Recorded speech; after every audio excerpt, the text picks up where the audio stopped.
You're live with Trifecta Sports Talk. I'm Tanner Rebello. I'm Evan Cook. And we're live from McCoy Stadium. The field is in back of us. You can see the stands. We're out right next to the grass out in the outfield here. Fans are starting to arrive at the ballpark. We see them on the road in back of us, which is off camera. But I have a bunch to talk about, including the Pawtucket Red Sox versus the Norfolk Tides tonight. Marcus Walden's on the mound. We'll talk about the rumor mills that are surrounding the Boston Red Sox, and there's several scouts in attendance here for this game, scouting Red Sox players. We'll talk about potential teams and trades that have been talked about around baseball for the last couple of days. We'll talk about Josh Rutledge, who's rehabbing here in Pawtucket. We'll talk about Rafael Devers, who was called up last week to play for the Pawtucket Red Sox. We'll talk about Lynn, who has a media presence here, which is beyond belief that they've followed him down to AAA Pawtucket. And then we'll finish it up talking about Blake Swihart, the potential for him to play first base or third base for Boston this season, potentially.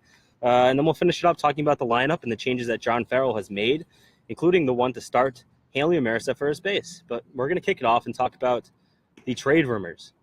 July 31st, the MLB trade deadline. We've talked about it quite a bit last couple of weeks, but some more have popped up, including one involving the New York Mets. The Mets actually have a couple of players here that are of interest to Boston. One is Asdrubal Cabrera, and one is Wilmer Flores. It's an interesting idea. I think Asdrubal has a little bit more pop than Flores does. I'm not completely sold on it, but the Mets are reportedly in the market to move one of these guys. Would you be interested in for like an Asdrubal Cabrera or a Flores kind of player? I would be interested in Asdrubal Cabrera mainly because he does have that pop. He hasn't obviously shown it this year, but he's also playing in Polo Grounds Junior in Citi Field. So if he comes to Boston, I feel like his pop will definitely come around a little bit better. But I rather if I'm going with one of those two players, it's definitely going to be Flores. Right, and Flores was the one that cried because he thought he was traded from the New York Mets, and in fact, he wasn't cried. Wasn't traded. Remember that when he was going to be traded. That trade was nearly official, but it fell apart at the last second. And then he cried about it, and if Wilmer Flores joins this Boston Red Sox team, this will be the most mentally weak team in probably the history of baseball. I already think it's a weak team mentally, this Boston Red Sox team. I think if you introduce a guy like Flores, a guy who cried when he was traded, it's just going to be even worse. But whatever. I'd rather have Asdrubal Cabrera because I'm looking for that pop. I'm looking to not be the last team in the American League for home runs. That's why I go for Cabrera. I want the pop. Flores is fine. He's a contact hitter. I need the pop, man. You do need the pop. And you need somebody you can hit. You're not going to be able to get back in a ball game by hitting a long ball. You can't do it right now. I mean, you did a lot yesterday with Pedroia, but face it, like you're going to rely on Dustin Pedroia to drive the ball for you? Exactly. You haven't been able to do it Disgusting. all year. You haven't been able to do it all year. You haven't had that guy that can get that big home run for you to get yourself back in the game. You just haven't. You would think coming into the year, maybe Henley could do it. Think back at how many home runs Henley has actually hit this year that's been big. The only one I can think of was that one against the Phillies. That walk-off home run a couple of days ago. I wouldn't even really count that because it was it was at 1:10 in the morning after West Coast games ended.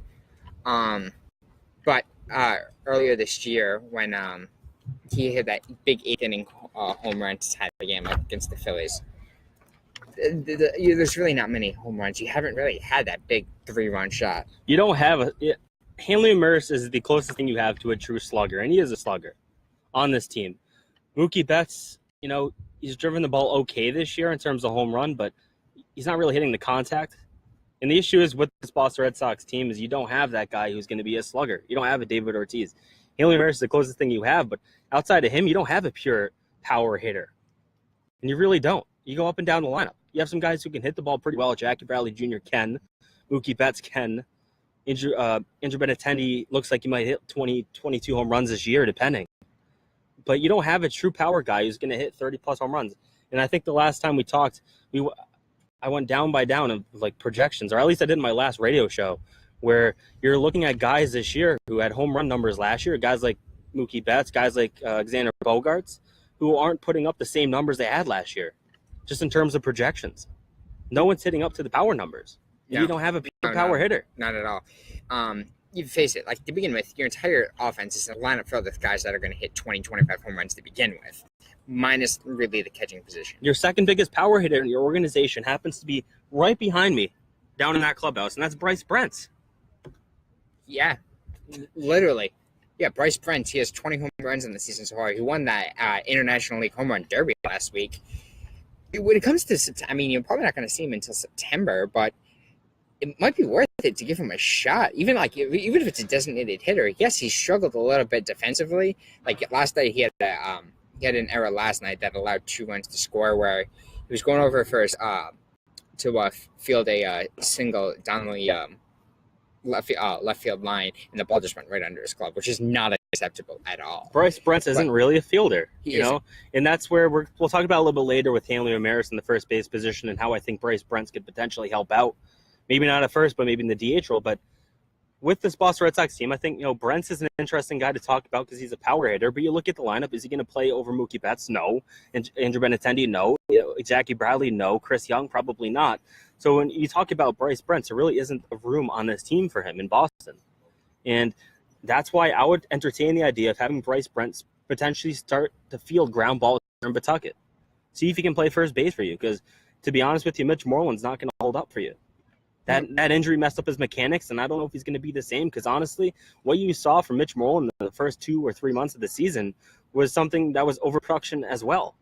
That was already overproduction for Mitch Moreland. To begin with, he's a 250 hitter. Right now, he's hitting about 250 this season, but that's because he's hitting, around a 100 the last, month or so. He was up in the 280s for a couple moments there. That's where he was most of the season. Just recently, he's really, really come down. Yeah. But again, that had to do with his foot. And he didn't have anyone else to play, and that's why you have Henley not playing at. Well, one of the reasons right now you have Henley playing at first. There's a lot of versatility that creates. John Farrell talked about that. We can pivot into that a little bit because we've already brought it up twice with Hanley Ramirez in first base. Hanley wasn't playing first base as a shoulder injury for the longest time, but he's starting to play a little bit more. And it is interesting to play him there. First base defensively for Hanley Ramirez, he's fine. You saw his first game back. He kind of had some sluggishness in terms of reading the ball, but that's expected with Hanley. I'm fine with having Hanley at first base in that DH spot, basically be a platoon where you punch guys in. You aren't a fan of having Dustin Pedroia there, but I like having that 300 average, that contact hitter in Pedroia, and he's the hottest player in your team offensively, so I like Farrell putting him at the DH. But like you said, last night, you open up yourself to having Christian Vasquez playing third base. Yeah, it's either that or you use your DH. Well, yeah, you have a pitcher hit, and that opens you up at the end of games when it's a close game, and you need a guy to hit. Your pitcher's going to hit. It doesn't leave yourself in a great situation, and when you get into September and you have these call-ups, and if Hanley Ramirez is your first baseman, then you have roster flexibility where you can afford to have a guy do that and bring in a guy like Bryce Brent or Devin Marrero or Lynn or whatever you have up there at that point. Or Sam Travis, right. But that's situationally with Travis. But it's interesting with Hanley. I like the flexibility it gives that Boston lineup to have Hanley Ramirez at first base. I think John Farrell loves it as well. It'll be interesting to see what happens if Moreland gets his mechanics back. But Mitch Moreland specifically as a DH doesn't work as well because that's not the kind of player he is. He's a defensive player. He's a Gold Glove winning first baseman. And having him potentially be a DH isn't something I like to see. And I think a guy like Bryce Brent could fill that DH role for you. Because I think with Moreland, the contract is such a good deal for you that it doesn't really matter if you play him or not. No, it really doesn't. I mean, he's only getting paid $5.5 million. If he's your defensive upgrade at first base, you have to feel pretty confident about that. If that's his role. Okay. Move on to continue with the rumor mill here. We talked about the New York Mets. We talked about how we both agree on Asdrubal Cabrera if we're looking at the Mets. We'll move on to the San Francisco Giants. Eduardo Nunez. This is an interesting guy to me. This is a guy who is batting just under 300 in about 70 games or so for the San Francisco Giants. Nunez is more of a contact hitter as well, but this is a guy who has 17 stolen bases for that San Francisco Giants team. With Pablo Sandoval now in San Francisco, Nunez is expendable. And with Boston, if you look at the Boston Red Sox roster, they don't have a pure speed threat, and that's something in postseason baseball you should have. And they've had it when they've won the World Series. So I'm a fan of getting a guy like Eduardo Nunez simply for the speed, but that still doesn't provide that pop you need. Maybe the pop comes with mixing that first base situation of putting Hanley in and getting pop at the DH spot. But at third base, I would like to see some kind of offensive power, and that's something Eduardo Nunez doesn't give you. I don't know what your thoughts about bringing the speed guy in instead of the power. I wouldn't mind bringing in Eduardo Nunez just because he does provide that offense and he does provide pretty good defense at third. The only thing I don't like about Eduardo Nunez is Eduardo Nunez. During his entire time with the Yankees, it was just one of those guys everything he did. It was just it felt like he was like too much into himself, and you just didn't feel like he was like you just didn't like seeing him. It was simple as that. So I know it's very opinion based and not really factual at all, but I just don't really like him. Okay, that's fair. I think the thing that's more appealing with Nunez and probably the New York Mets is the potential of acquiring Strickland as well, packaging a deal for a relief pitcher, because that seems like what Dombrowski is probably trying to move. I know they were talking about the Chicago White Sox, Todd Frazier, and apparently they were never in on David Robertson at all. So that was kind of interesting. Maybe he isn't thinking about a package deal as much as or is it a money thing?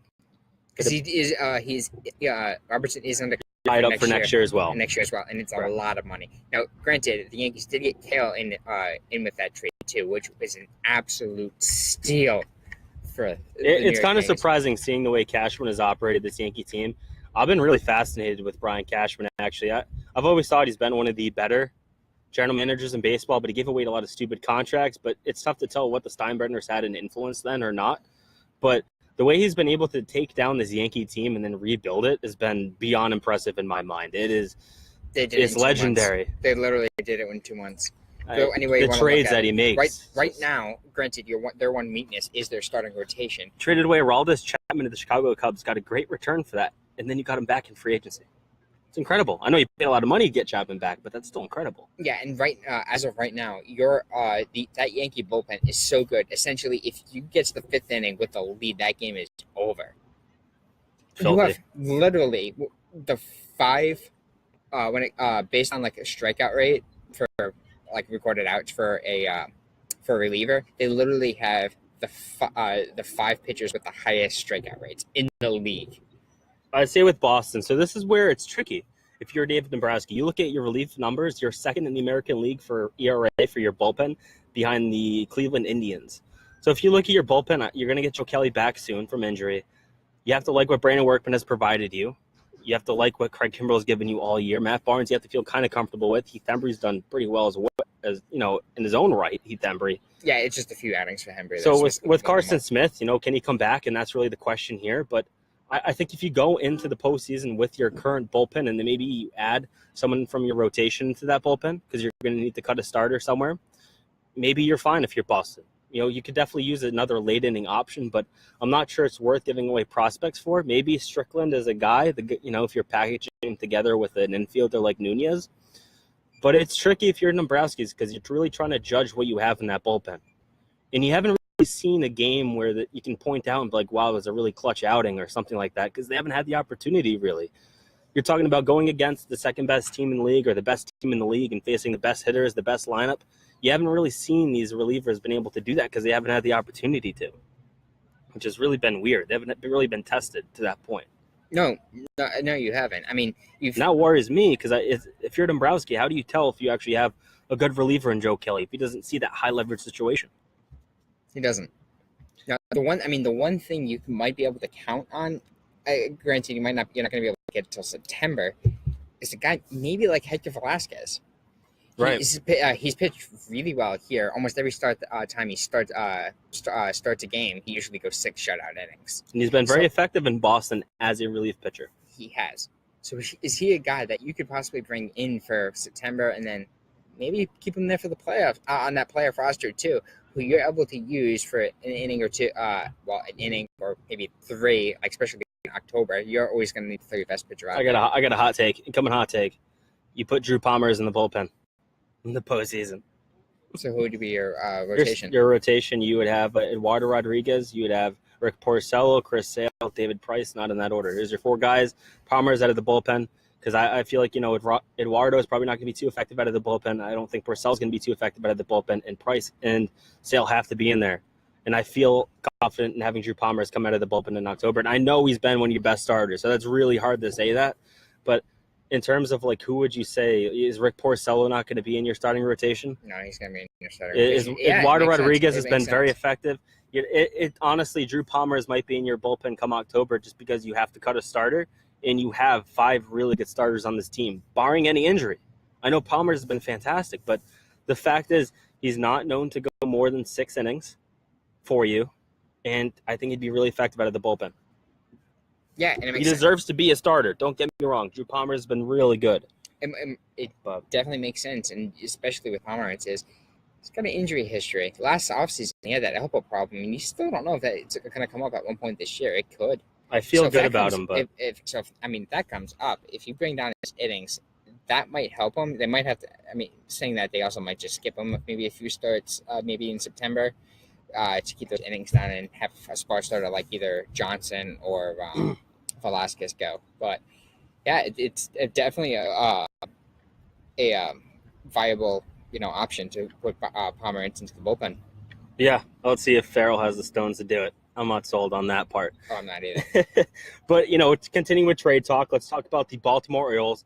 And I'm not a fan of this idea or even a remote possibility of this happening, but Buster Olney of ESPN said it, so that's why people are talking about it. Manny Machado, his name's been brought up, and Buster didn't say that he's available or anything. I don't think he is. I don't think Baltimore, I don't think Dan Duquette's going to be trading Manny Machado. I don't think it's going to happen.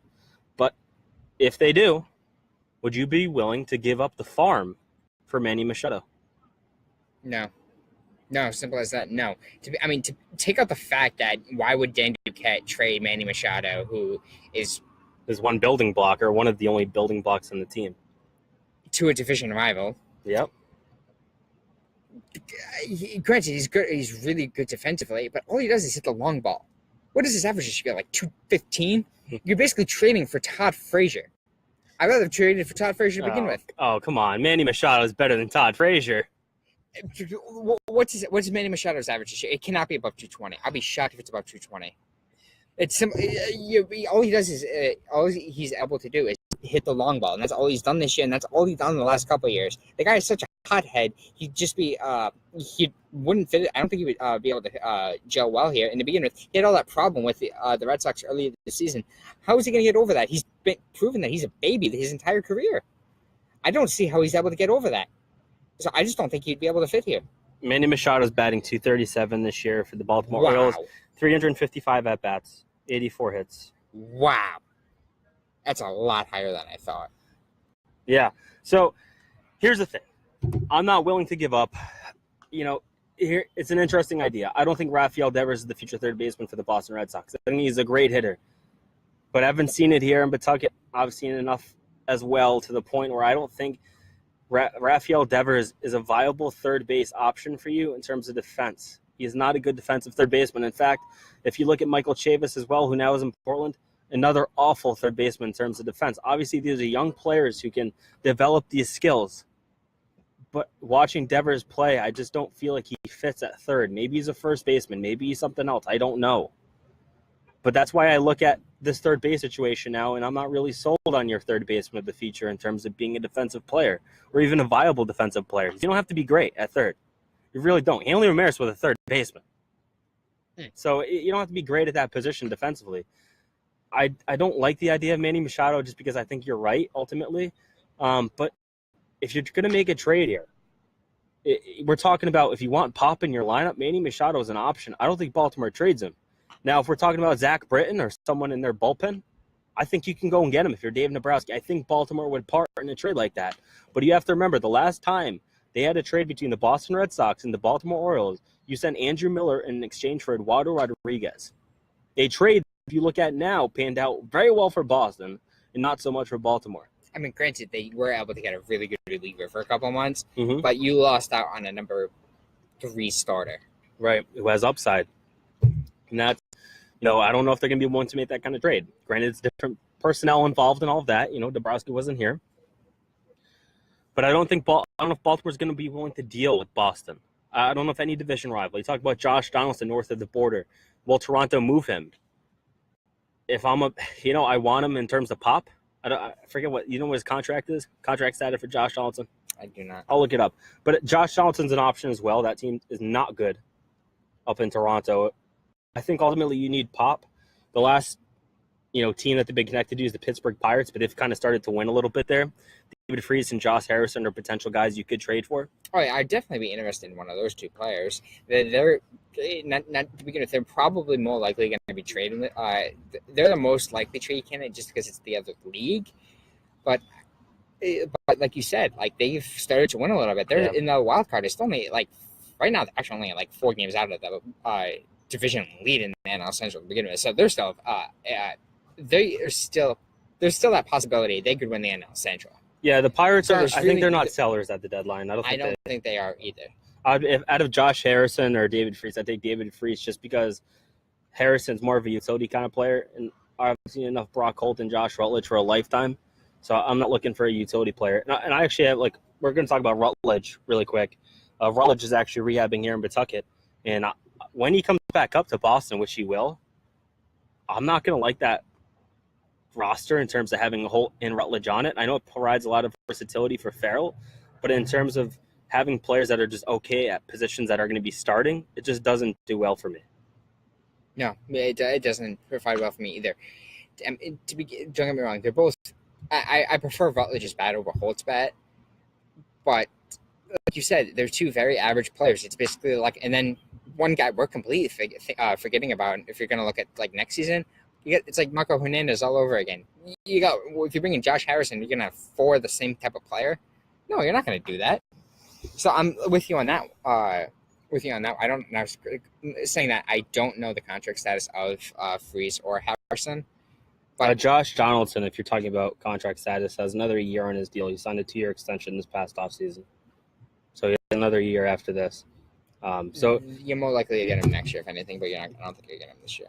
Just because he's that much of an impact player. He is. With Toronto, it depends where they're going to be at their rebuild. I think they're significantly off on the rebuild. I don't really know too much about their prospect pool, but isn't rated that high in terms of baseball. So it'd be interesting to see what Toronto does. But granted, if you're talking about Josh Donaldson, you're talking probably about Devers or Grom or one of your top prospects here. And I think with Boston, you're still looking for an expiring contract. I'm not that high on Devers being defensively capable for you to start the year next year at third base, but I also think that you shouldn't be clogging yourself up with a contract at that position. Considering that position, if you do clog yourself up with a Josh Donaldson for a 1-year kind of player, you're going to be in a tough situation because you're going to be still paying Pablo Sandoval technically for that position. Yeah. So you're going to be spending a ton of money at third base. John Henry apparently is willing. Dombrowski talked about it when he released Sandoval last week. He talked about how ownership was so gracious and it was a big decision for them and how they were so open to cutting him even with the money. And I don't know how open they are to that checkbook in terms of spending more money at the position that their GM traded away, not a franchise player, Travis Shaw, but certainly an impact player. You're looking for pop in your lineup now. Adding an extra 20 home runs to your lineup, which is basically what Shaw has for Milwaukee. Right now you have 98 home runs. You rank dead last in the American League. You add that extra 20 home runs, and you're towards the middle, if not towards that top half of that American League, just like that with one player. Yeah, how many home runs have you gotten out of that third base position this year? What is it, the 3 from Pablo and the 3 from Marrero? That's 6. So even say Shaw doesn't hit you're sub 10 at a position that you should having 20 or more in the season. Yeah, right now, to begin with, say Shaw was with us, even factoring in all the pitching and stuff like that for the different leagues, he's at least at 15 right now. Granted, that's exactly what all the other players have, but it's still a lot better than what you have right now. Shaw would at least be at 15. Maybe he might even be at 20. He actually had a real feel for Fenway Park in terms of driving towards that bullpen out there. Yeah. So that was something. Continue to talk about it here a little bit. What do you think of Rafael Devers' start here in Pawtucket? His bat is really he does have a good bat. He's able to catch up to those fastballs and able to get hit. The one thing that they have been worrying about him for when it comes to making contact is hitting breaking balls. During his first start with the Paw Sox last weekend in Syracuse, he went 4 for 4 in his first game. All of them were on fastballs. The next day they started pounding with breaking balls, and he went 0 for 4. Right. So they've been trying to work with him to try to be able to get more, be able to work with the, be able to hit that breaking ball. And yes, on Wednesday he was able to hit a breaking ball on the outside part of the plate out for a home run right over here in left field. So that is definitely a good sign. defensively, he looks lost. He had his third error with the Paw Sox here last night, and what the ball was, it was basically just a bouncing ball to him, and he wasn't able to hold onto it long enough to be able to make the throw over to first base, which definitely, which is just you can't have. And then there was another one the other day where he was on Wednesday where his feet were like messed up and he wasn't able to get the throw off. I think the key is if you haven't seen tape of Rafael Devers play third base, his footwork isn't there. He has the arm to play the position. He can make the throws you need from third. He doesn't react well to the ball. Really, scouts believed even a couple of years ago that he wasn't really going to be a third baseman, and he hasn't really proved them wrong yet. In Portland, he also struggled as well. I don't know what's up with the Boston Red Sox organization, but every player that they deem a third baseman is pretty bad defensively, with the exception being Devin Marrero. It's kind of shocking, but if you look up and down the organization outside of Marrero, they're pretty bad defensively at that position. Oh, they are. There was, granted, Marrero is pretty good defensively, but he can't put down a bunt. He can't do this one. If you're batting 170 and you can't put down an effing bunt, get out of here, man. I can throw down a bunt, Evan. You can throw down a bunt. You can teach someone to bunt. Yeah, I mean, face it, and it's not like Alex Spear pointed out the other day. He comes from a family that's of major league, of professional baseball players. Now, granted, they're not very good baseball players, but you would expect that they'd be able to teach him at one point to put down a bunt. And even what he went to ASU, one of the best baseball programs in the country. You would expect at one point somebody would have taught Devin Marrero how to bunt. Granted, I'll give him. It's tough to beat up on him for one failed bunt attempt, as magnified as it is. Especially since it's in the 11th inning after midnight on a weekday. If you're doing BP, if you're throwing BP to Devin Marrero, all he should be doing is bunting. Let me also point out, during BP for the Paw Sox, they do a round of bunting before every part of their batting practice. Right, but it's way different than a game. It is, but they still do practice it, and he still hasn't been able to. You got to have someone coming in. You got to have a third baseman coming in at you, the pitcher coming in at you. You got to simulate an actual process of bunting in a game. That's what you need to really get it going. Because if you're just throwing a bunt, anybody can throw a bunt if no one's coming in. You got to get the pressure of the third baseman running in at you. Get a guy like Pablo coming down at you, big boy, and make you a little scared, Evan. Talk about Blake Swihart, and then we'll finish it up here on Trifecta Sports Talk here, live from McCoy Stadium. Blake Swihart's been taking grounders at first base. John Farrell at the major league level said Swihart was predominantly going to be working between third base, first base, and catching. He can't be an everyday catcher for the moment due to his ankle. His ankle injury hasn't been healed completely, and he still had issues. He ran the other day at McCoy and was a little bit sore after that. All right, so there's been the same guy who's walked in back of us, and he's given signs. So I apologize if he's given any signs that vulgarities. Does not represent us, but he represents the Pawtucket Red Sox. So if you're from the Pawtucket Red Sox and saw that, crack the whip. Not the literal whip, but the whip. Swihart, I think he can play first or third. I know he never was really a full-time catcher before coming to the Red Sox organization. He caught in high school, but he never really played full-time a catcher. So he has experience of playing third base and first base, I believe, as well. And he looked fine in left field last year for the Boston Red Sox for 30 games or so. He was actually out there in left. So I think Swihart could be a first baseman for you. He's going to try it out in Pawtucket. We'll see what happens, but he's a 270 career hitter in the major leagues. And if somehow Blake Swihart's ready to come up in September, if somehow that's a possibility, I do not hate the idea of this guy potentially, Hanley playing first base and Swihart being, the opt-in at first base as well as a DH. Because that bat, to me, Blake Swihart has a better bat than Mitch Moreland. Oh, he does. He absolutely does. So that's more valuable to me than Mitch Moreland's defense because you're going to need that bat pop. And you can probably afford to have Moreland and Swihart on the roster, especially if Swihart can potentially be your third catcher in October, or at least in September, your third catcher, and potentially play left field, third base, and first base, as well as catcher. That is very valuable for the Boston Red Sox. And if he can DH for you, if he can work out in the infield on the hot corners, Blake Swihart, it's going to be very valuable for this team if he can get going for this season. Yeah, the only thing is with Swihart is this year he hasn't hit that well down here at Pawtucket, but a majority of that has to do with the fact that he's still recovering from that ankle injury that he had last year. It shut him down this year too. It has. It shut him down. So he's had trouble. Like I said, he's had trouble with it. So yeah, I don't know if he needs to get that ankle fixed before he's able to hit a lot of pitching. Maybe if he's not catching, he might. That's the idea. It might be able to give him a little bit. Let him be able to hit a little bit better, and if he's able to do that here, like the rest of the season, it might definitely be worth it to have him to be up in Boston this September.